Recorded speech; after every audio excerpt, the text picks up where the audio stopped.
understand what EUC is about and where we are and what we're doing. That's what we do. We do elegant, unique, and comfortable homes. Okay? As at now, what we do basically now is site and service. Is what you call site and service. Site and service is selling of land. So we sell land now. Of course, if you're going to build a home, or you're going to build a house, you will need land to do that. That's the first step. If you don't have that, I don't know how else you're going to build. But maybe China, at some point, will come up with something very unique very soon. I know they're always coming up with all kinds of innovation. Maybe they'll start suspending houses in the sky or in the air, or start building them on tripods or something, I don't know. But if they do that, maybe in the next 20, 30 years from now, 50 years from now, if you're going to be around, I think I'll be around, I'm not sure about you. But if you're going to be around, then we'll see the innovation that China is going to come about with.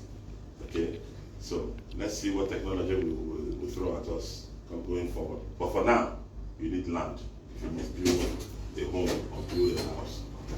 That's what we do. Now, what is site and what is service? The site is the geographical location that you're looking at, which is the land itself. It can be anywhere. It can even be water. The water that can be reclaimed. If you are in the know, you know that the whole of Atlantic City used to be the Atlantic Ocean. It's real ocean. So forget about what to tell you it was bad beach. It was ocean, Atlantic Ocean. They reclaimed the Atlantic Ocean to achieve the Atlantic City. So it can be water, it can be anything, but if it's reclaimable, then you can reclaim it and turn it into land. It becomes a site. All right, so that's site. What are the services? The services are what you put on the site to make it livable. Roads, street light, water, electricity, security, perimeter fencing, and all those things that an estate will tell you that they will put for you to enjoy their estate. Those are the things that are there. Also within the estate, you can also have green areas, children playground. You can have facilities for church, mosque, that's worship centers. You can have for malls, police station, hospitals, schools, All these things are part of what will make living in an estate enjoyable and comfortable. And that is why you call them an estate. If you don't have all of those things within that space, it's not an estate. Some people always give their arrangement the name estate, not fully knowing what an estate really entails. Especially in Lagos, where you see a lot of gated communities that are renamed estates. 2 or 3 streets will just come together. Let's put gate here. They'll put gate there. Put security men there. They'll name it Harmony Estates. God is good estates. You never do. You do good estate. And all of that. So those places are not estates. They're not what you can call an estate. This is not an estate. They're just gated communities. Okay. An estate must have a layout approved by government, a planned layout approved by government, and the town planning authorities will tell you some of the things that you will have in your estate that qualifies you or qualifies it to be an estate. And some of those things are what I mentioned earlier: green areas, children play area, recreational parks, police station, hospitals, schools, worship centers, and all of those things.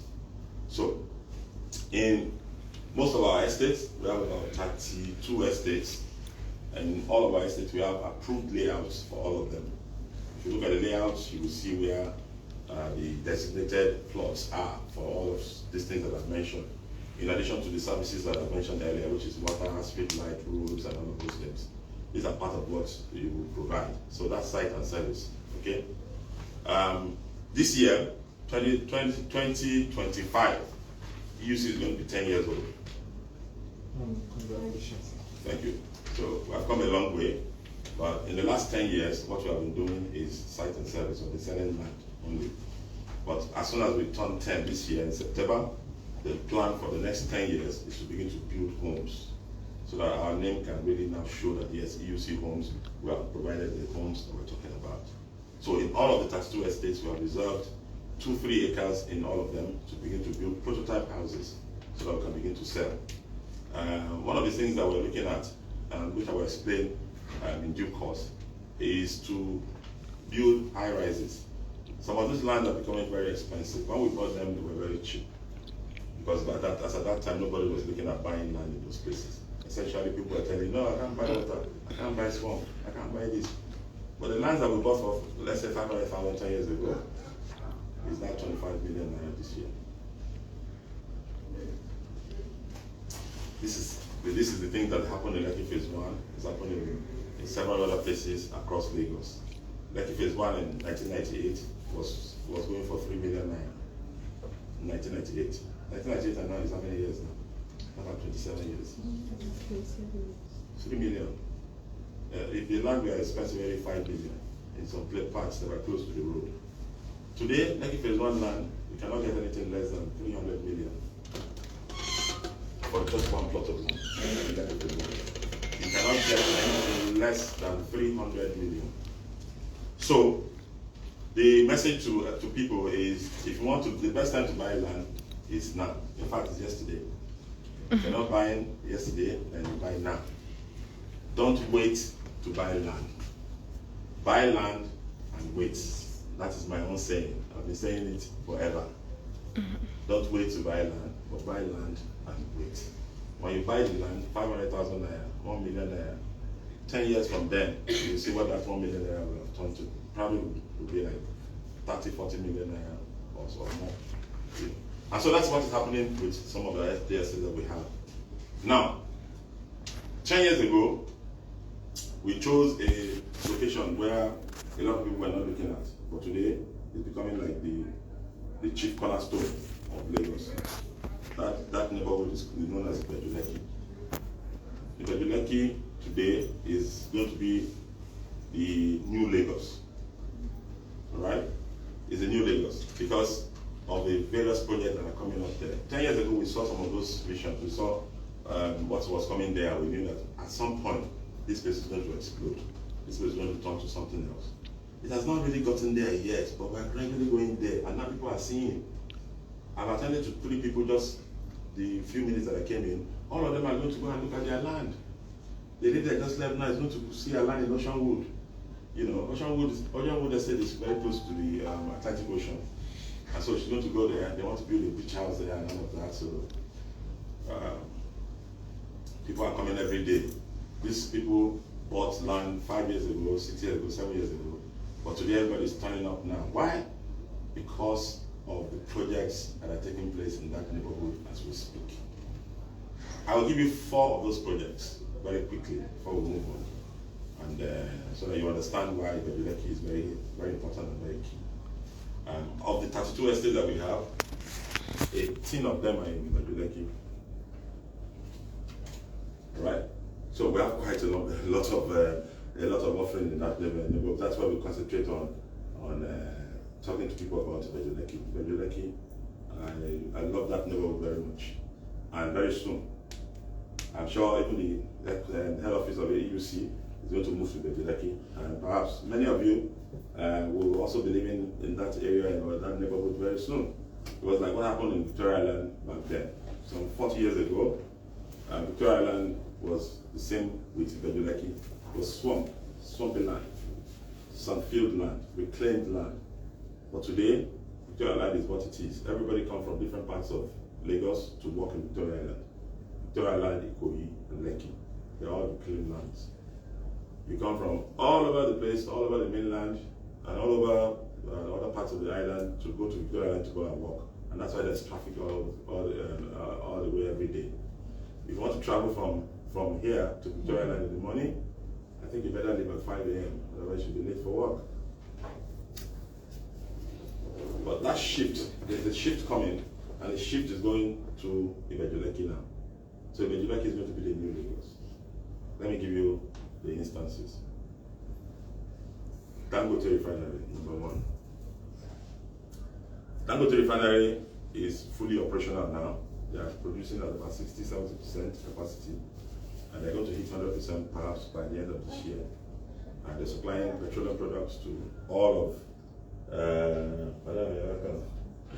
to all of Nigeria, and indeed to many parts of West Africa. 3 weeks ago, Bankole refinery delivered aviation fuel to Saudi Arabia from Nigeria. Saudi Arabia has about 15 refineries, big ones. But of course, they're not as big as the Bankole refinery, because the Bankole refinery is the second largest refinery in the world, and is the largest single train refinery in the world. It's a very big refinery. That refinery is sitting on 358 hectares of land. It's a whole city, the village. 12 communities actually, not 4, were displaced from that land and resettled in another place to accommodate Bankole refinery. If you go there, you cannot walk inside Bankole refinery length and breadth. You cannot. It's too far. If you do it, yes, you can do it if you are very energetic. But just to show you how big it is, it's a very large facility. That facility is sitting right in Ibejuleki. The refinery alone employs about 35,000 people. Engineers, technicians, electricians, and so on and so forth. And people are employed in that refinery right now. Of course, the oil industry as it is. It's not different from every other company in oil and gas. They are paid well. The engineers are paid very well. So what's going to happen in the next 2 or 3 years from now, because they've just been receiving salary for like less than a year now, but another 2 years or so from now, what's going to be happening is that they're going to be looking for land to buy around where their office is, or where their location is. So that's it, Ibejuleki. So we are presenting ourselves, we're trying to make ourselves beautiful so that when they come, they'll see us and say, yeah, I want to buy from you. We don't have enough land to sell to them alone. If you talk about Bankole refinery alone, we do not have enough land to sell to them. I'm talking about 35,000 people with at least 15,000 of them earning very high salaries. They're going to come after us very soon. They're already coming, to want to buy. Those who are the foresight are saying, no, I want to buy land in this area, I want to build and live there. So they're already coming, so it's happening already. Every day people from into this office, I receive like 10 people, who want to go and do something. I want to go and fetch my land, I want to go and do this, I want to go and do that, because and then I have others who have been who want to resell, and they are reselling land that they bought for 1 million, they're selling for 15, 20 million. It's already happening, So, but I just take a certain percentage, that's all. So if you come and you sell, okay, sell to us. You are the one that be watching over the land for 10 years. So sell to us more something so that we can also have part of what you are benefiting from. So that's Bankole refinery number 1. Number 2, you have just directly opposite Bankole refinery, the Lekki deep sea port. The deep sea port is also fully operational. It's fully completed, fully operational. Fully operational. They are building, they built their own power plant. They are launching it very soon. This morning I got a call from one of the procurement officers to do something within that place. So I signed in somebody at the Lekki Deep Sea Port Power Station. They have their own power station. By the way, Dangote has his own power station as well. Dangote is producing 400 megawatts of electricity. And it's not enough. It can't use all of it. So he's waiting for the neighbors to develop so they can supply the whole of Ibejuleki with electricity. Ibejuleki is going to be the only place in Lagos very soon with 24-hour electricity, and you're not going to blink. These people are building power station that is not, they cannot, in fact, they have to start looking for how to wire it to other parts of Lagos. 400 megawatts, the deep sea port is using 200 megawatts, that's 600 megawatts in Ibejuleki alone. The whole of Nigeria, as we speak, is using 5,800 megawatts. The station that gives electricity to Lagos, which is one of the biggest stations in Nigeria, like being just across the water in Ikorodu, is 800 megawatts. It's one of the biggest power stations in Nigeria, 800. The ones that are bigger than 8 are the hydro stations, Shiroro, Kainji, and Mambila. Those ones are producing in excess of 1,000 megawatts. They're hydro. When there's no water, there's no light. But the thermal stations, as long as they're supposed to bring goods to Nigeria, what happens to them? How have we been managing? I'll tell you what we've been doing. In the last 40 years, what Nigeria has been doing is direct all the big vessels that are coming to Nigeria, to direct them to the Republic and to Togo. The Lome port and the Cotonou port are deep sea ports. So vessels that are supposed to come to Nigeria go and be berthed in those two countries. That's what we've been doing in the last 40 years. So those giant vessels, 200,000 metric tons, 100,000 metric tons, is left there. So what do? We now carry small vessels, 10,000 metric tons, 12,000, 15,000, 20,000, and go and take from there. You will see a tugboat drag the ship into the port because the ship cannot put on their engine. This is just a 20,000 metric ton vessel. So you can imagine what will happen if a 200,000 metric ton vessel turns out his engine at the port. You can imagine it's going to be an explosion. It's going to destroy everything in its path. Those boats are so large. If you've not been on one before, oh wow, you need to get on one of those boats. Those boats are wonders on earth. You can imagine something that's floating on water and it's 3 times the size of a football stadium. You know, when I got on one of those large vessels, I couldn't run on the flatbed. I couldn't run on it for. I mean, it's 3 times the size of a football stadium. That's the deck. That's the deck, yes. I couldn't do it. Like I said in one place I'll be observing, this is wonders, you know. So those guys carry about 200,000 containers at a go. Today, with the help of Lekki Deep Sea Port, those 200,000 metric ton vessels can berth in Nigeria. They don't have to go to Lome and Cotonou anymore. So they now berth in the Lekki port and they offload. Now the Lekki port is so special because it's a modern port. They took their time to build it to standard.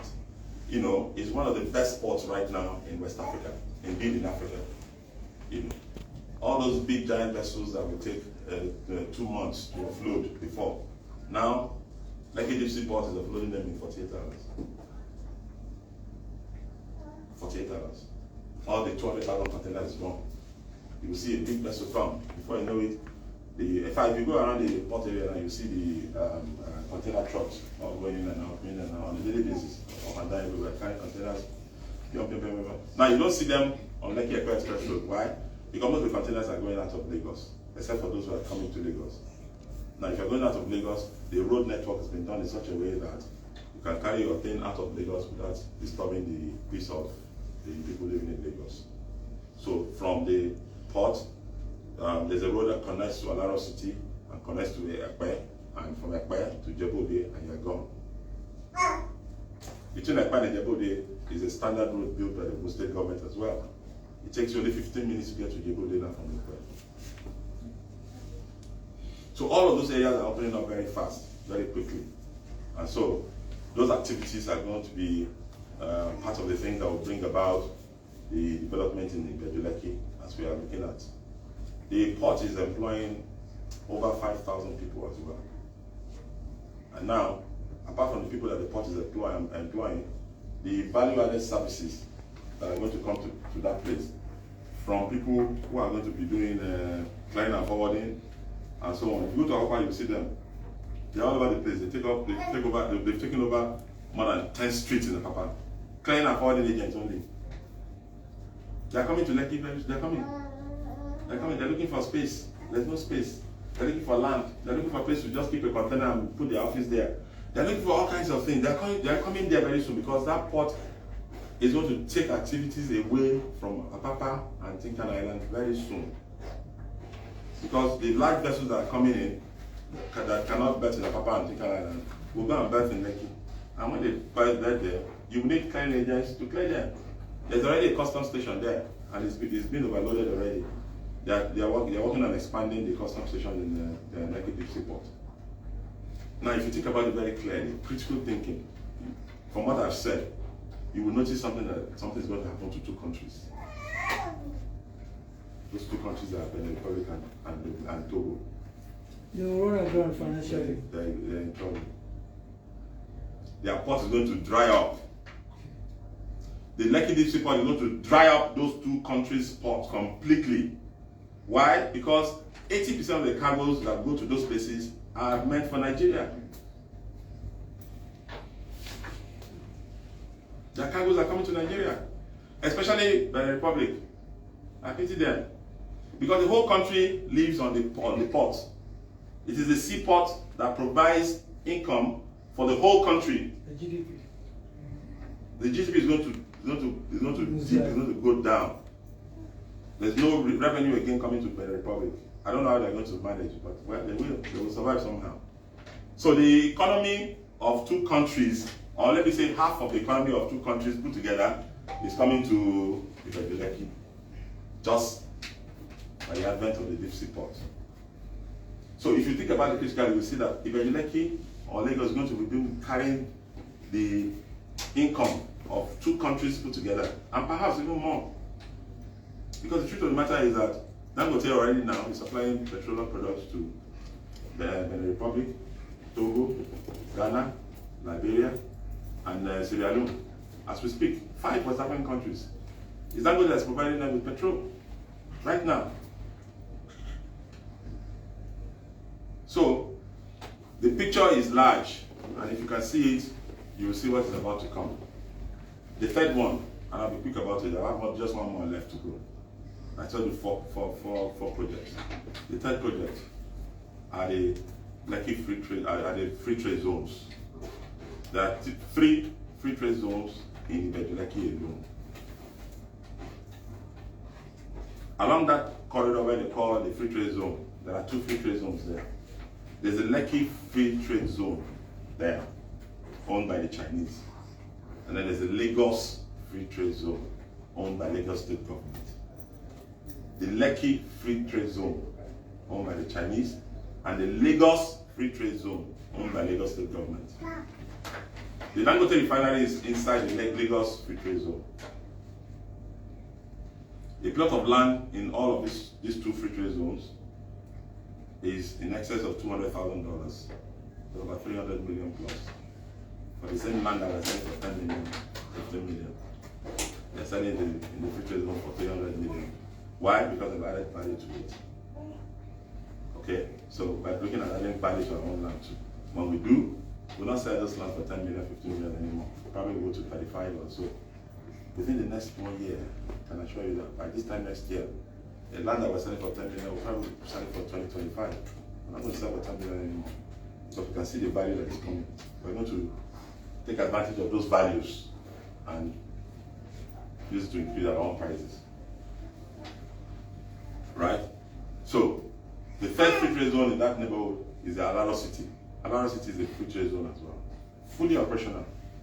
Alaro City combines industrial with residential. So that the front part is the industrial, the back is the residential. It's luxury, luxury living. The cost of land in Alaro City is more than 150 million naira. Sorry. Yes. Alaro City, is it under Lagos State or? Yeah, Alaro City is under Lagos State as well. Oh, I see. Yes, another Lagos State. It's a PPP, Okay. a private, Public. partnership. So Lagos State government and private individuals joint venture to set up Alaro City. But the Lagos Free Zone is owned by the Lagos State government. They operate it. In Lagos Free Trade Zone, the Lagos Free Zone, you have Bankole refinery, like I said earlier. You have Power Oil, Dano Milk. You have Kellogg's. You are already producing in those places in the last 2-3 years in Nigeria, in Lagos here. You know, they're already producing, and there are about 3 or 4 more industries already producing there. A lot more are coming up, preparing to start operating. And one of the biggest hospitals in Lagos is also in the Lagos Free Zone, St. Nicholas. They're very smart. They know that something is coming there. They move the hospital from Lagos Island. They move their branch to the refinery there. So these are some of the things that are coming up there that are very, very germane. Now, a lot of people look at it, what is a free trade zone? Is it really free? if you look at it very critically, nothing is free. That place is not supposed to be called a free trade zone because nothing is really free. Yeah. In fact, I just mentioned to you that a plot of land there is going for 300 million and 150 million in another city. So is that free? So what makes it free? In Europe and America, they don't call it free trade zone anymore because they know it's not free. All right, they call them economic zones. So what is an economic zone? An economic zone is a geographical location that has been separated or taken aside for the purpose of trade, commerce, and industrialization without paying taxes to the home country, to the host country. So that's the only thing that makes it free. They're not paying taxes to the host country. That is all. But those territories are not seen as the Nigerian territory anymore. If you look at it in the real sense of it, they're like embassies. An embassy in Nigeria, the United States Embassy in Lagos, for instance, is not a Nigerian territory. It's an American territory. It's an American territory. If you are an American and you commit crime in Nigeria, and police is chasing you, once you enter your embassy like this, bam! You don't believe like, they can't arrest you there. They cannot dare to go into that place to arrest you. The same thing with the Nigerian embassy in America. If you commit crime in America and you go into the Nigerian embassy, they can't arrest you. They can only order for your extradition. That means they have to write to the Nigerian government and say, criminal just entered your territory, we want him out. So if the Nigerian government approves, then they can take you. If they don't approve, you're gone. You're no longer in your country, you're now in the country where the embassy is. So the free trade zone is like that. Those locations are not seen as the Nigerian territory anymore. They're not seen as a foreign territory or a foreign ground or neutral grounds. So whatever you produce in those places and you want to bring them to Nigeria, you will pay custom duties. There's a custom station in every of those free trade zones, in those three locations I've mentioned. If you produce anything there and you're bringing it to Nigeria, you will pay custom duty. All right? But if you produce anything there and you want to export them all, you are free on board. Just carry everything you produce and take it out. So that's why the shakara that we have been doing to Dangote Refinery, if Dangote Refinery decides that I'm not selling petrol to Nigeria again, you can export everything that is produced and nobody will talk, nobody will say anything. But he knows that his primary constituency is Nigeria, and you make more money from selling to Nigeria, and it's even easier.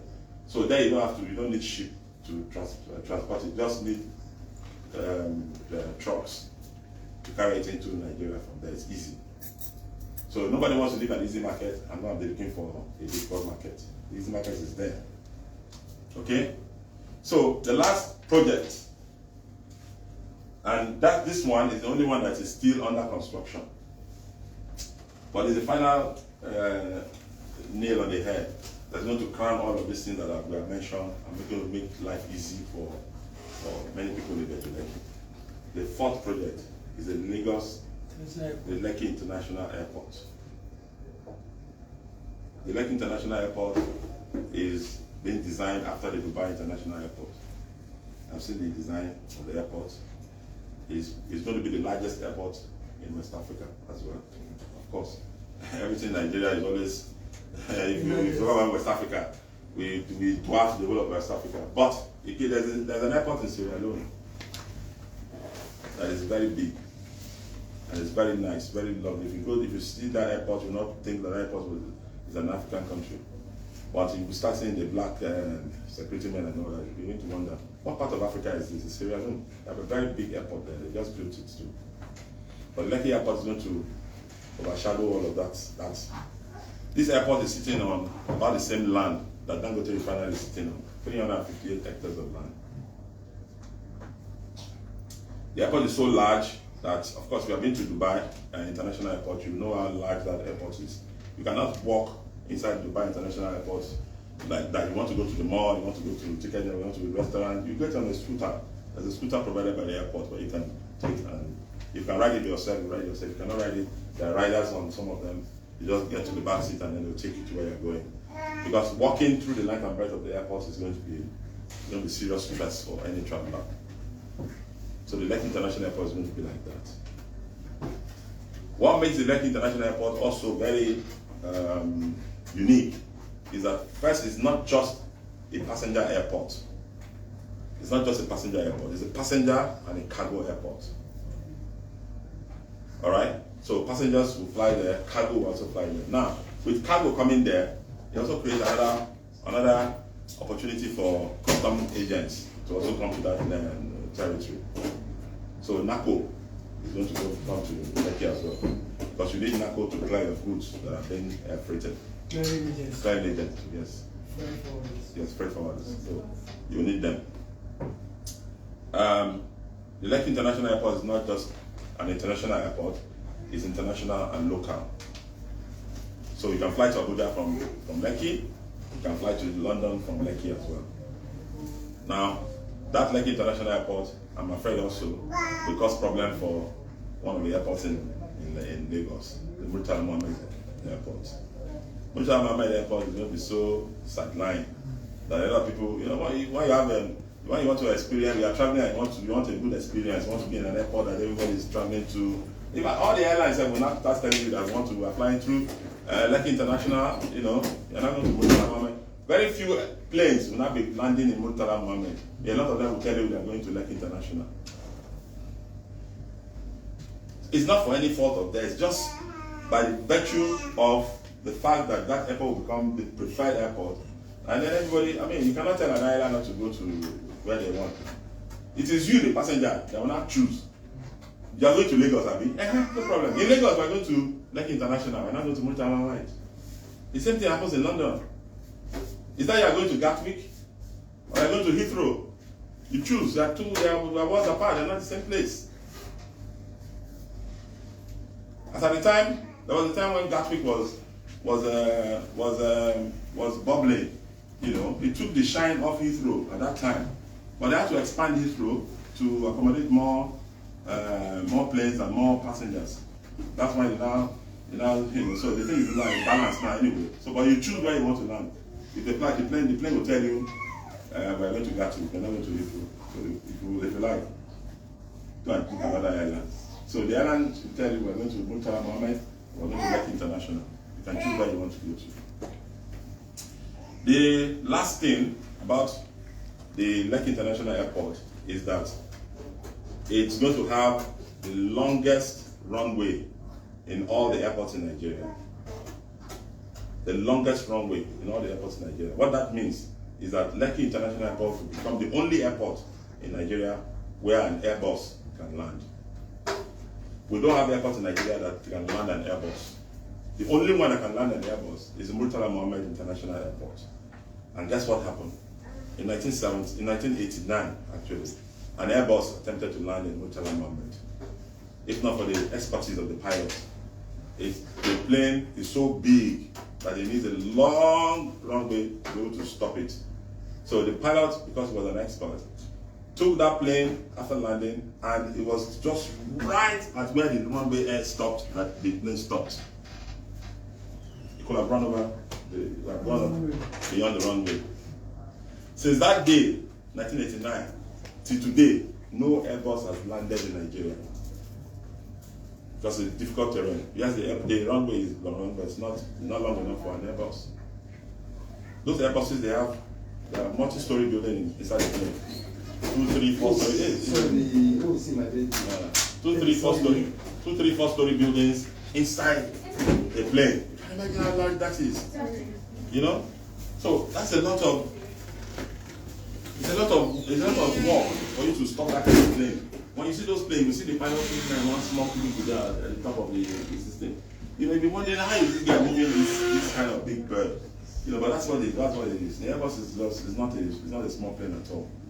So, but today, once the Lekki Airport is built, an Airbus can land comfortably at the Lekki International Airport. And so we'll probably begin to see some of those planes coming back to Nigeria. Okay? So, that is that for the preamble and the talked about EUC and EUC Homes. That's what we are, and this is what we do. With all the projects that I've mentioned, it makes selling land in EUC Homes interesting. There's nobody I'm going to tell this story to that will not say, unless the person does not have the money. If the person has the money, tell you, please, can I get a plot of land, even if it's the smallest plot, or even half plot. Let me go and position myself in that place and wait for when all of these things will crystallize. They're already crystallizing. The coastal road cuts across Bankole as well, so it makes life even easy. Before now, people will tell us that, oh, that place is too far. It's too far, Bankole is too far. Yes, indeed, Bankole is far. Because going from Aja here to Bankole will take you a long time. The day that I left here, before I started talking, I've not gotten there yet. So that's, it's a far distance. But after some time, when you live there and you walk there, where is it far from again now? You're living in Bankole, you're working in Bankole, how is it far?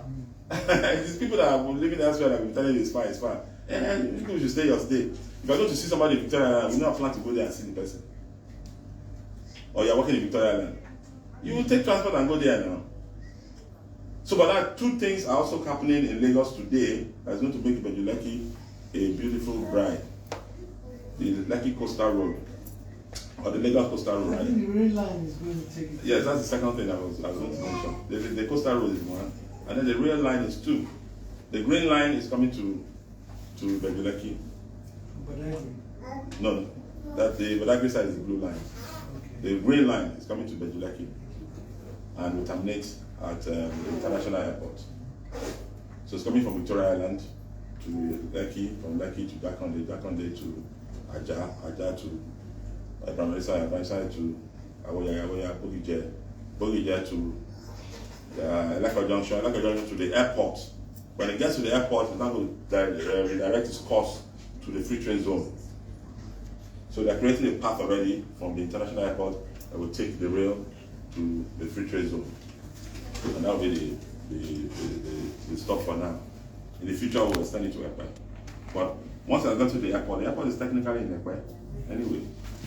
That's just the bridge that separates the airport from Ekpe.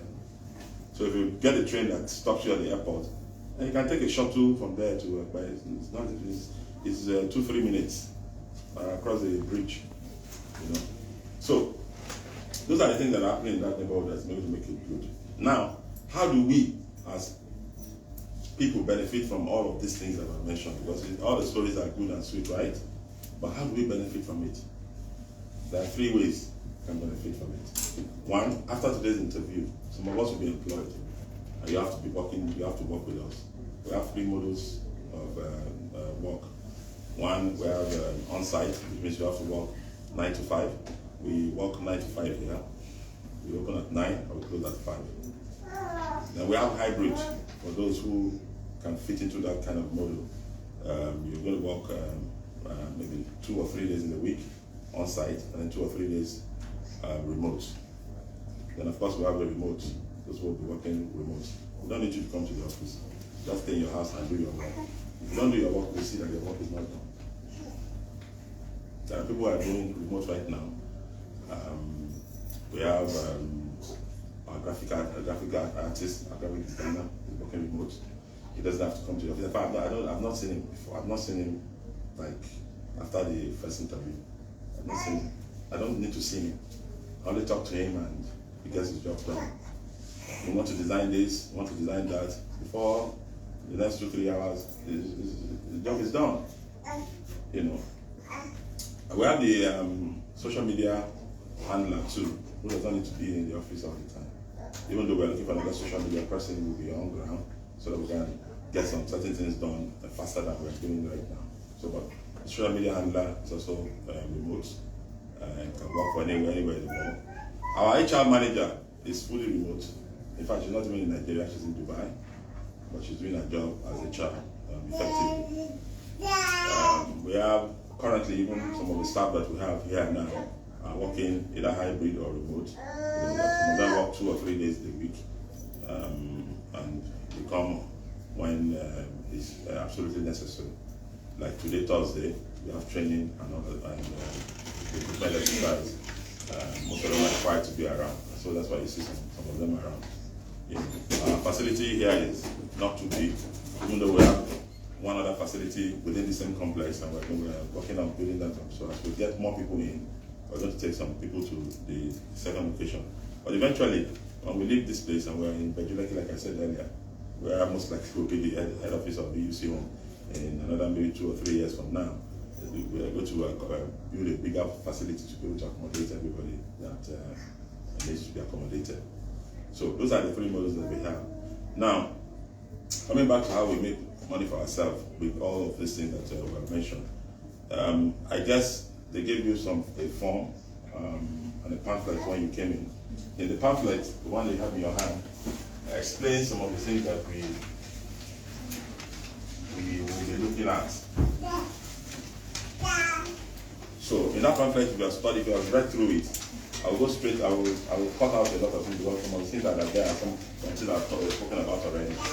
So I'll go to where affects you, how you are going to make money. How you are going to make money is very simple. If you register as a consultant with us, now you can be a consultant and be a staff. Alright?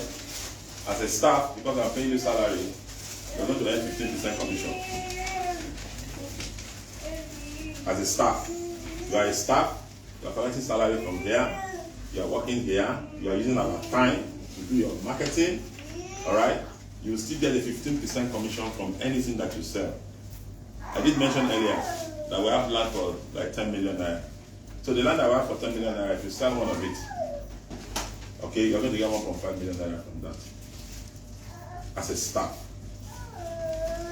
As an independent consultant, which means if you're not a staff, perhaps I would say if you're not lucky not to be a staff, I will not say that because it's not to be an independent consultant is even a plus sometimes for many people. As an independent consultant, you get 25% commission.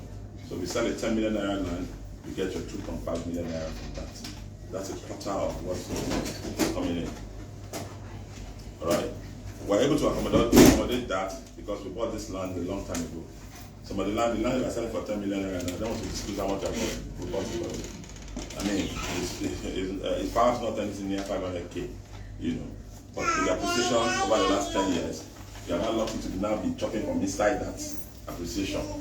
That's if you make the sales. Now, that's one angle to make money for yourself. Direct sales. You can sell and make money. The second angle is to recruit other people. Talk to other people and say, okay, this year I was in one company and this is what it is. If you want to be a consultant, you can have some forms to give to people. And if that person becomes a consultant and buys your idea, that means you are that person's upline. You introduce that person to the company. All right? If that person makes a sale, that person will get 25%, you will get 30% from that person's money. The person will get his 25%, you will get 3% from that money. Okay? Now, we have 2 generations of that arrangement in place, which means you can have a second generation of that line. So let me use 3 of you as an example, for instance. Let me use 3 of you as an example. You are the one that's here today. We have introduced this to you. You are registered as a consultant. You now spoke to her. She's not here. I know she's not here. You have to leave here. You spoke to her. She also registered and became a consultant. She now spoke to her, and you become a consultant as well. That's the 2 generations that you have. What it means that you have 2 generations of people that you're going to earn from. You may not know her at all. She's the one you know. You have spoken to her. She has recruited. You have recruited her. She has recruited someone else. Someone you do not know. But if she that you do not know make a sale now, she's going to get 25% of that money. She's going to get 3%, and then you get 2%. And you can have as many of just those chains as you want, which means you can recruit up to 100 people that will have those 2 generations. So you have 2 generations of 100 people, around. Whenever any of them make sales, you either get a 2% or a 3%, depending on if the direct person you introduce that's making the sales. Okay? That's the second way to make money from this arrangement. The third way is if you can introduce 50 people in a month, just every month. Don't worry about whether they are making sales or not. Don't worry. They may not make sales because they don't know who is going to make sales now. but just introduce 50 people in a month. If you can meet that target of introducing 50 people in a calendar month, okay, EUC Homes will pay you 200,000 naira for bringing 50 people. If you can do up to 100 people, you will get 400,000 naira. Now you can do that as a staff as well. So if you are a staff and you are recruiting people, you will get, in addition to your salary, the 200,000 for bringing 50 people and 400,000 for bringing 100 people. Now, somebody has asked the question before. What kind of people am I supposed to bring? Good afternoon, sir. You're coming. Come in. How are you, sir? Oh, no. Where is the Daniela? Okay. Yes, let's go to this. Someone attend to him at the back of the door. Oh, you're here for training, sir? Yes. Oh, okay. Yes. You can sit down here then. Yes, just sit here. You're welcome. I've gone very far. Because I need to start the interview process ASAP. But this is also very important. So, you have brought in 50 people. Now, somebody is asking, what kind of people can I bring? It doesn't matter what kind of people you are bringing. Are they human beings? Yes. Are they 18 years and above? They are adults. We don't want children. You're not going to bring her and say, I've gotten one person. Well, the people were supposed to be sales people. Yes. Sell. Yes. If you bring people that will make sales, fantastic. But you do not know who will make sales. That's what I'm saying. I get it, but I can't just call someone that will not do anything. Okay, so let me explain further. You can call someone that will not do anything because you don't know they will not do anything. So just recruit anybody that's an adult and is a human being. Recruit them. If you like, go and bring Malam that's selling water. Tomato seller. Go and bring a house help. Go and bring whoever it is, carpenter, mechanic, vulcanizer. Bring all of them. Once you have 50 people, I'll pay you your 20,000. Now, that's the thing. This matter happened just last year.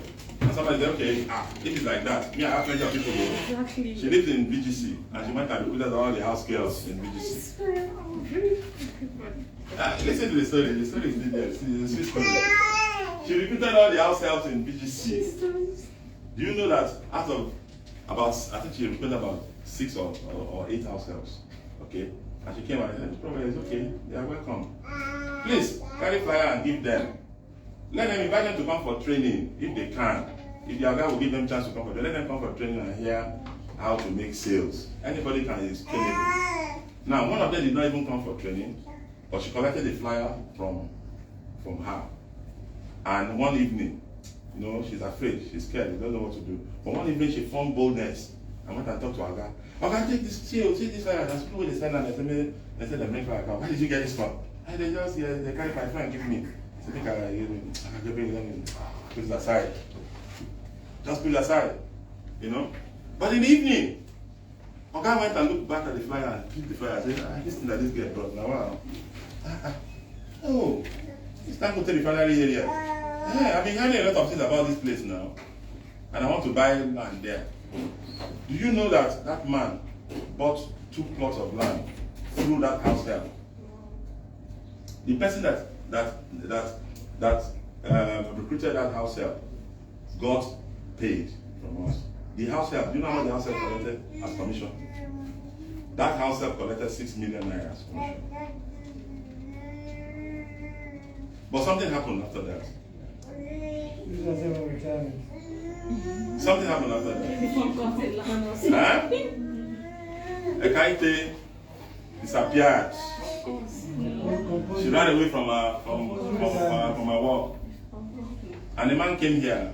He was furious. "What did you do to my house help? What did you do to my house help?" I said, "Okay, we didn't do anything to her now."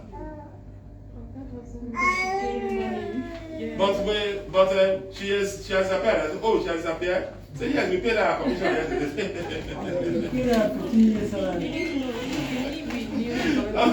Someone that has not seen 6 million naira before went back straight to village, straight. Went and start farming and trading. I don't know what she's doing now. Straight, she just ran away. She just left the house and ran away. So whether they have been oppressing her or she has been working too hard, I do not know. But now she has money. Money that she has never seen before. We paid her 6 million naira from here. She looked at her account. She was saying 0,000. She was doing drama in this place. Like, is this money? Is it in my account? I said, go to the ATM, go and withdraw small and see. It's your money. The man, your guy that you brought 2 plots of land here, and this is your commission. The person that brought you has collected their own. So that is a testimony to the fact that you do not know who is going to. Now, I will tell you another one, a recent one that happened. This one happened just this year. The gentleman came just like we are here today. It was in December. We had a training program as well in December. And he came and I saw him. He was looking for a job of an accountant. Then we were recruiting accountants. And he said, okay, he doesn't want to work again. That he wants to do this thing that I've said. And he took it upon himself and he said that he's going to go and work on it. This year, just last month, he made an 80 million naira sales. Just 2 weeks ago. If you go to the YouTube page, you'll see him there, Mr. Eden. He doesn't like to be talking. He said we shouldn't be loud in his matter. That we should just keep quiet. That people who want to help him or not help him with money, they say he has money. The first check he collected was 12 million naira. It was right here. We pretended to him right here, in this place. If you go to YouTube, you'll see it there. That is salary that he could have collected for 2 years. Because the job he was looking for was going to pay 500K a month. But he's collected 12 million naira. A year, per annum, his salary per annum is 6 million. In 2 years, it's 12 million. He's collected 12 million naira in just two months of work. And the man is saying, I'm not doing anything. But this work is what I want to do now. There's another lady, Miss Eunice. She's not here today. I'm surprised. But she's supposed to be here. She just met her own target of another 50 recruits. She has collected 200,000 from us 3 times. This woman. Anytime we say, I say, you again? You again? Today, you are the one that said you will do this now. Do you know how many forms did she give you yesterday? Have you taken yesterday? 20-something. Her phone crashed. Yeah. Or WhatsApp crashed. I don't know what happened, but her phone crashed. This woman almost died. She almost died. She was here, she was shaking, she was not herself at all. She couldn't sleep. Now, day before yesterday, she came and collected from her here, and she went on the street here. By the time she came back, she had recruited 15 people. That's the day before yesterday. She had recruited 15 people. I'm waiting for her to see. The next time I'm going to see her, she will have recruited 35 more people and say, my 200,000. She has collected money this year. She has collected money 3 times already. The 4th one is what she's chasing now. So, but this is how it is. We know that those people that have been recruited, we have over 20,000 consultants. Over 20,000, you know. So, but it's I don't know what to call it, but it's something that you're not in control of it. So you don't know who is going to make the sales. But your job is to go ahead and look for the people. It doesn't matter who it is. A gate man can talk to his boss and say, Oga, see this. And the boss will not say, oh, okay, I've really not heard about it before.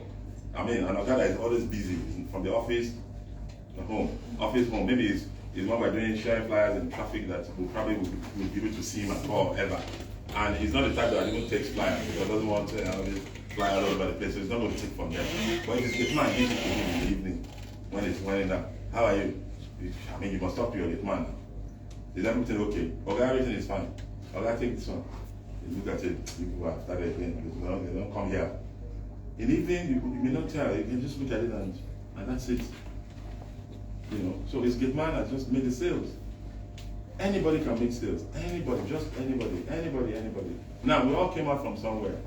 We have families, we have friends, we went to school, you have classmates, you have schoolmates, you're either going to church or you go to mosque, you have church members, you have an active member in church, you are a worker, you are in the ushering department, you are somewhere. Every human being is connected to something, to somewhere, to somebody. So you cannot say, I do not know anybody. I know people who tell me, I don't have friends, though. I don't have friends, though. I mean, don't read that. It's only me that's in this world. It's not only you that's in this world. Somebody gave that to you. You went to school with some people.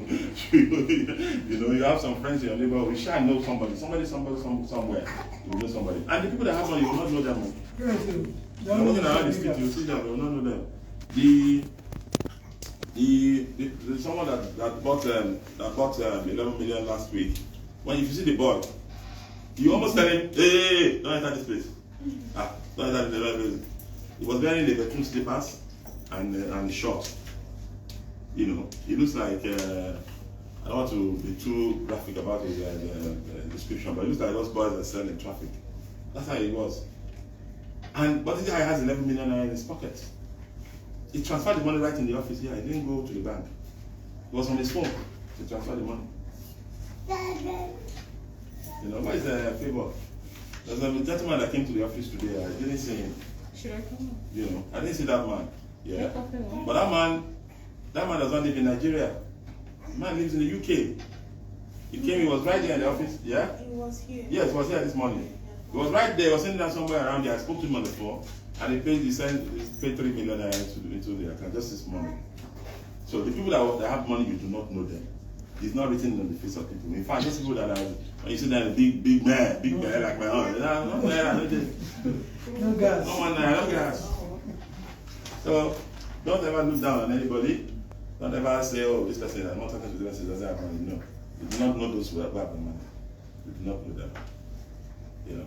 Some of the big cars that you see on the streets of Lekki is loan, car loan. The person is sweating inside the AC. Trying to pay the 30 million loan that is collected from his company. So you see him on the road and say, Ogasa. There are those who bought their cars without taking loan from anywhere. Lagos is a place where when I go to Oshodi, I'm very happy. Always very happy. People have accused me much time. I'm always happy when there's chaos. You can see the confusion here. If I go to Ajaya, I'm always very happy. Why? Because I can see business, I can see opportunities in all of this traffic, in all of these people milling all over the place. I can see business, I can see opportunity there. I'm not seeing the people, I'm not seeing confusion. I'm not sad when I stay in traffic for 3-4 hours. I'm not asking what's going on there now. What's the happen for front there now? Why are we being delayed? I'm very happy. This town is there. This town is something else. Unconventional man. Man, this town, this city is. There's money all over this, written all over the city, all over the place. There's money. Any business you do, if you do it well, you will make money in this city. There's another story that I've told people several times. If you just go to the street now, just gather sand, like the roadside. You know there's plenty of sand in Lagos. Just gather sand, heap it up, and put a for sale on top of it, and sit down there and listen. It will not take you up to 1 hour before a car will stop. Sure. Are you selling this sand? Say, yeah, I'm selling it. And I'll carry bag. Oh yeah, load it up for me. I want 6 bags. There's a small renovation I want to do in my compound. You will finish selling that sand before the program goes down. It's not your sand though. You swept it on the roadside though. But you have another problem. Do you know what the problem is? The area boss will show up. That money you want to collect, you're not sure it alone. It is when you have created the opportunity that, oh, there's money here. That's when the area boss will say, hey, wait till you know, this person is collecting money from now you get this sand. Now you get this sand. Is it his own? But the area boss will collect money from you. I don't shy away from giving them money. People are angry. I collect money. It's urbanization. Give them money so they can have the remaining one and go and enjoy. You are the one that put the sand there in the first place. And the only thing you put in is to sweep it together, go for sell and eat. They didn't see the opportunity. They will never see the opportunity. Because they don't want to do the hard work that you have done. Just like they won't want to be the one to go and share flyers or go and talk to people about recruitment. They can never do it. But when there's money, when they see money, they will come. They want to take their own share from you. So the other boss will show up. You will give them money. If you don't give them money, they're going to scatter that stand for you. You have problem recruiting or packing it again.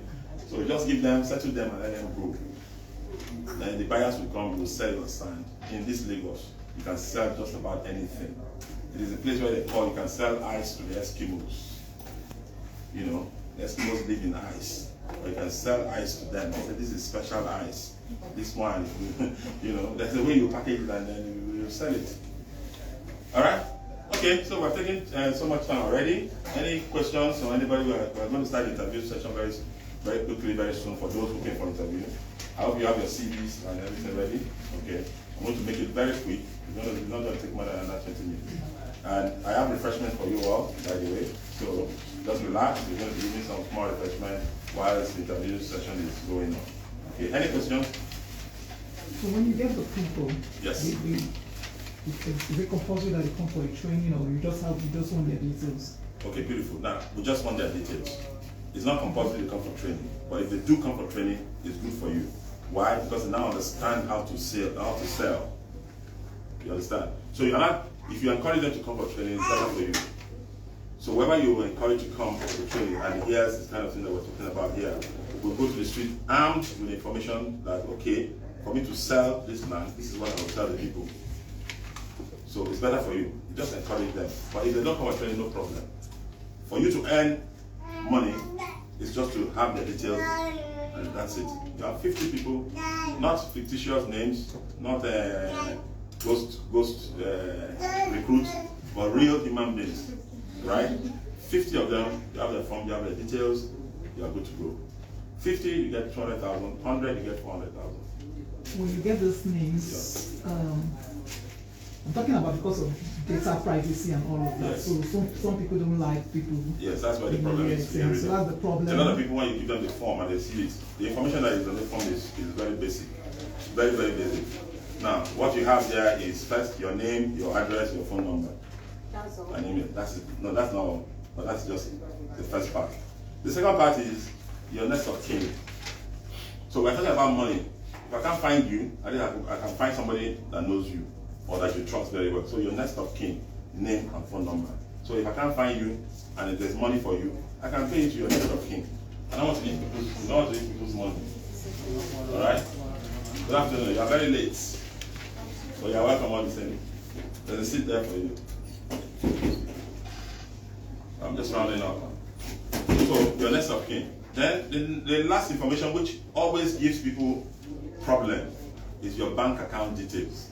Some people tell you, no, I can't have my bank account details. There is nothing anybody can do with your bank account number. Nothing. People tell you, no, if you have your account number, they can steal your money. I can get your account number if I want it, and I cannot take your money. You cannot steal anybody's money just by having their bank account details. What I will need, in addition to your bank account number, is your BVN, and I'm not asking for that. Or your NIN, we're not asking for that. Or your secret, what do you call? We don't have that, we're not asking for that. So all I'm asking for is your bank details. Why am I asking for your bank details? Because I need to pay you when a deal is struck. If you make sales, I don't need to call you and say, okay, I made the sale, please come to the office and come and give you all the details. I already have it. And I can just transfer your money to you.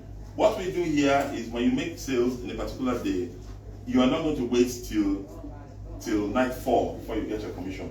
It is instantly. The money is hitting our account, bam. We are pushing it out to you. We are pushing your own out to you. We don't want to wait. If I wait, so if it enter. Alright? So as it's coming in, it's going out. See the hot. Yes, I see the hot. So that is all that is needed. Somebody asks, okay, my bank account, I can't. If you don't put it there, I can pay you. Now, you have recruited her, she has recruited her. You don't know her. I don't have your bank details. She has made sales. I have her own account number. I'll send her 3% to her. And you, because I don't have your account number, what am I going to do now? And if she doesn't tell you that I recruited somebody, you will not know. It's only us in the office that will know. That lady that refused to drop our account number, second generation, just made sales. We can't pay you. Alright? You'll give us too much work to do to start calling you to say, oh, somebody has made sales and now send your details. Eventually, you now send the details because now here that you have money. So what difference is it going to make if you give me the account number straight up? Do you understand? So if I call you now and say, okay, I want to transfer money to you, somebody has made sales. Will you not still give me the account number? You will give me now. So if I'm going to do anything with it now, I will now do it again. And the money I'm giving to you, I will collect it back if I can. So the account numbers or account details is not, all the information that is required is not a breach of privacy at all. There are very basic information that is required. Name, address, phone number, next of kin, name, address, phone number, and your bank account details. That's all. I think there should be a clause there to maybe to just put that maybe EUC or something take record, they must share. Yes, indeed. Because we know that data is actually. Yes, indeed, there is a clause there that takes care of all of that, and then we have a consultant contract, NDA, a non-disclosure agreement. That this information doesn't be given to anybody else apart from those that you have given to. So we have an NDA that you will sign. When a lot of people don't sign, don't even have time to sign the NDA. But for those who are concerned about it, we have an NDA to sign. So you sign the NDA, it binds me, it binds you. I cannot disclose information about you to anybody, and you cannot disclose information about me that I don't want in public to anybody else. So that's also good. Yes. Okay. Yes. Yeah. Thank you for your time, sir. Thank you. Have we looked at one or two individuals that got this, but due to their busy schedule, can we look at online training? Okay. Yes. They might be interested Yes. in, but like on Thursday like this. Yes. They might be 2 Thursdays ago, we were live. We were live. Okay. Yeah. So Today we're not live, but 2 weeks ago we were live. We're live now. Okay, so we're live right now. just to Yeah. sensitize them. Yes. that Yeah. they need to come. So once you register and we have your details, we're going to add it to a WhatsApp group. On the WhatsApp group, we share the link on that group. So if you want to attend the training virtually, you can. So we are live right now, and anybody that wants to be part of the training can also be part of it. Yeah. Sorry. All right? I want to ask you about Yes. the line. Yes. I think there is a provision for Oh. paying. No. Yes. Oh yes. Oh yes. Okay, like you have somebody who actually Yes. it is upon you finish the payment before the person of the person. Okay, no, so as the payment is being made, you are getting your commission as the payment is made. For instance, the person buys a land of 10 million, is asking about instrumental payment. So yes, we do instrumental payment. We can, we are very flexible. We don't have it cast in stone. So if you want to say you want to pay over 18 months, I can look at it and say, okay, how much are you paying over 18 months? If it is 6 million you're paying over 18 months, we say, no, I don't pay over 6 months. Or we'll negotiate it, and then once we agree. But we're paying 200 million over 18 months. I need it, you know, because the money is big. So, but now, what the question is that when do I get my commission if it's instrumental payment? As the payment is made, in the installment it is made, you will also get your commission in that same installment. So if you buy the land of 10 million and if you start paying 1 million every month, you want to pay for 10 months. Once it pays is 1 million naira, you will get your 25% of the 1 million naira, which is 50,000. If you say, Oga, I don't want to collect my money like that, when the man completes paying, pay me at once so that I can use it for something useful for myself. We can also do that. But if you want your money as they go, we pay you as they go. So that is what we do. That's Madam Eunice that just walked in our hand, and she got my heart skipping just now. The lady I told you first. She's put 15 people yesterday. Madam, have you completed your 50 people now again? Eh? Hey, God, I'm very good. So that's Madam Eunice, you know. So, it is well. You will complete it this week. And you collect your money. You people, you look better in person. Okay. Like the YouTube videos. I don't know. They're not very good at the quality, yeah. Okay, so yeah, they are not very good. Yeah. So we are investing in I think some equipment. it's the gadget, not the It's the gadget. Yes, it's the gadget. It's the gadget used. As we speak now, we've just procured a professional camera from South Africa. So the chairman is bringing it down this evening. He's doing South Africa this shop. Just right about now with that camera. So from our next training, we'll have a good outing on social media. That's why we're getting that small. I can do all of that, yes. The camera, yes. So we're looking at the phone, we have the phone, The person also taking the pictures, setting. yes, the setting. The person also can Yes. use Very correct. So we're looking into all of that. And I'm sure today I will have 1 or 2 persons that perhaps needs to be employed to handle that as well. So we need what to call videographer, photographer, visualizer, content creator. For this yes, particular content reason, you creators, don't and really need all a that. videographer. Social media handler, they Because also know they know How how to they do take these pictures things. there and it comes out very And for well. the various Yeah. yes, it's different quality, with various sizes from all these platforms. Yes. Okay. Well, how about we're handling that? We're doing that.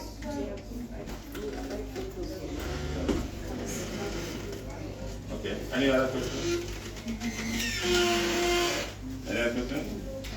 Okay, so we're going to, yes, sir. What of if in a scenario where the individual decide to, maybe in terms of advertisement, want to do some advert on behalf of EUC, is it permitted? Yes, it is permitted. Yes, you can actually set up your own. So now what we do is, we even try to make it as unique as possible. So if you want to create your own platform where you're adding up with people so that you can see the accountability very quickly, you can create a WhatsApp group for you. As you're talking to your people, you're adding them on the group. You'll be an admin, we'll be admin as well. You'll be adding it on the group, or we can add them on the group for you. So when your 50 is complete or your 100 is complete, you know, you don't need to go anywhere and say, we'll see the people on the group. 50 people on your WhatsApp group. You will see them, okay, they're complete. So send the e-form to them, let them fill it. We'll print it out here and then we'll keep them in the office. So once that is done, you get your money. That's for the recruitment. Fine, I think I have the WhatsApp here. Okay, you have created beautiful. And what I want to ask more is that, do you have maybe a specific day, maybe in the week where if you have like a client who actually wants to buy a land? Yes. Maybe some people like to see Special. you have maybe a specific day where we treat them For inspection. for inspection. Okay, there is no specific day, but every day is specific. If you come today, you want to go for inspection, we are ready to take you there. Just give us 24 hours notice. If you're going tomorrow, tell me today, so I can make arrangement for it. Okay? So that is just how. Any day you come, you can go. The lady that came this morning, some of you saw her. She has gone for inspection already. She's going to Ocean Wood Estate. You know, so as time goes on, the various products that we have, even though you're going to be giving a copy of the flyers, which explains, give me that one, the general flyer, which explains where all our estates are. Look at the general flyer, in the middle of it is where all our estates are. You know, so we have the estate, the title and location, and the outright price payment. The outright price payment is what entitles you to your 25% commission. If you bring a customer and give them discount, you're not going to get the 25%. You've already cut down on it. So we'll now negotiate your commission. All right? Can you continue? If you bring a customer here and the person decides to negotiate, he wants a discount, and we agree on giving the person a discount, you're not going to get your 20%, you're only going to get 25% commission. It will impact on That means It will impact on the lesser commission. than the supposed price. Yes, lesser than the support, the outright price, the supposed price. So that is it. Yes. Because you need to, you are in Nigeria. Yes, now. Will the percentage still remain 25 or it will go down from 25? It will go down from 25. That's Now, fine, it we will be negotiate. 25% of the agreed payment. Yes, because the customer is not paying the agreed payment. I'm saying if the customer decides to negotiate. Now, if it's to be 24 million and the person Wants to needs pay to 20. pay 20, Yes. it won't be 25% It's anymore. not 25% of 20 Of million. 20 Yes. million. I'll give you 20%. It's still, At least you made the sales, because we didn't make, if I didn't agree to the discount, the client may not buy. Exactly. There are people that if they don't get any money with Indians, if you don't reduce 1 naira, they're not going to buy. What if the client pays more than 25 million? Oh wow, Exactly, I because don't one see is- that happening. But if the client pays more than 25 million, I don't know who in the world will want to do that. If I tell you that I'm selling for 20 million and you want to pay me 25 million, you're welcome. I will give you the 5 million I for the know you're 25%. selling for, I know you're selling for 20 million, Yeah. and I tell the client it's 25 million. Okay. Yeah, and the client Okay, so- pays. That's what. Yeah, now that is going to be very difficult for you to do because you most likely will need to send some materials to him. The clients carry the price. But if you can talk to somebody and you sell a 25 million land for 30 million, me and you will talk about the 5 million difference that is there. I'll share something inside. They'll give you the money. I'll take something from there. And you get your 25%. Because the money, the receipt I'm going to pay to him, and the document I'm going to pay him will carry 30 million. You don't know what you know is. So I have to chop on one side. Yeah, it's Right? Okay. So, we're going to the back. They have a list of attendance, right? So we'll do it like this. The first one that came will do it like this first. Abi? That's just the normal way to do it. Okay. So we come in threes. Please. There will be 3 seats at the back. I'll be there waiting for them. Whilst we are doing that, Mr. Agbede, Alainka Agbede is here. He's the senior marketing manager for EUC Homes. He's going to be talking to us about, so that the rest of us that are remaining will not be bored. Just talk to us about some marketing skills that you can use but the interview starts now. So those who are here for interview will be coming to the back. We'll bring you according to how we came this morning. Okay? All right. Thank you very much for listening. And welcome once again to UC Home. Thank you. Yes. Let's go to the back. Good afternoon, everyone.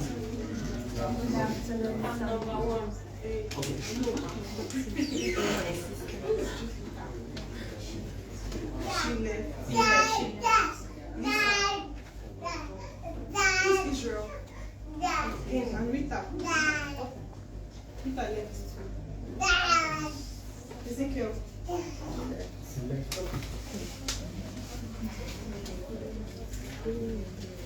Adewa.